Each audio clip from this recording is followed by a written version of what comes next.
চাচা বাড়ি ঘর তো সাজানো কেন, হেনা কোথায়?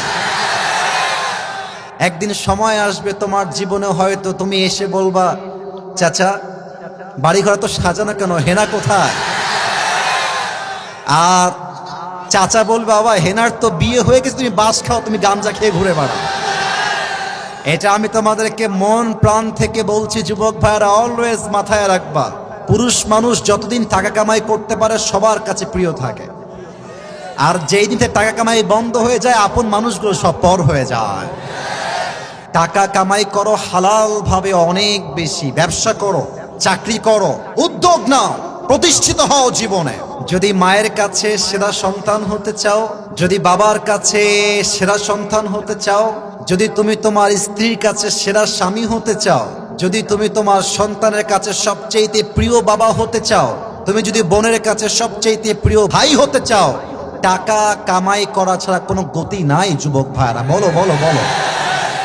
जब जेब में पैसा होता है तो पराए भी अपने हो जाते हैं, और जब जेब में पैसा नहीं होता तो अपने भी पराए हो जाते हैं।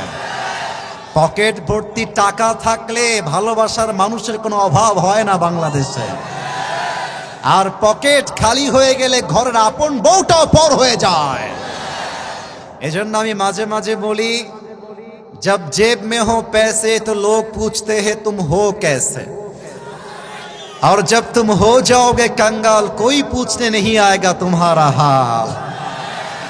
পকেট ভর্তি টাকা, বলবে হাউ আর ইউ, কেমন আছেন ভাইয়া আপনি, আর যখন পকেট খালি বলবে হু আর ইউ, তুমি কে, তোমাকে তো চিনতে পারছি না ভাই আমি। এই পুরো দেশটাই হচ্ছে টাকার খেলা।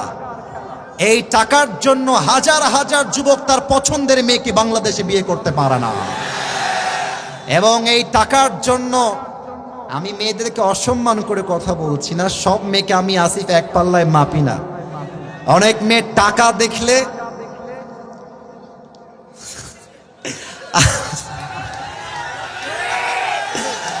টাকা দেখলে আর সরকারি চাকরি দেখলে টাকলার সঙ্গে বিয়ের পিড়িতে বসে যায় না, এমন মেয়ে তো বাংলাদেশে নাই।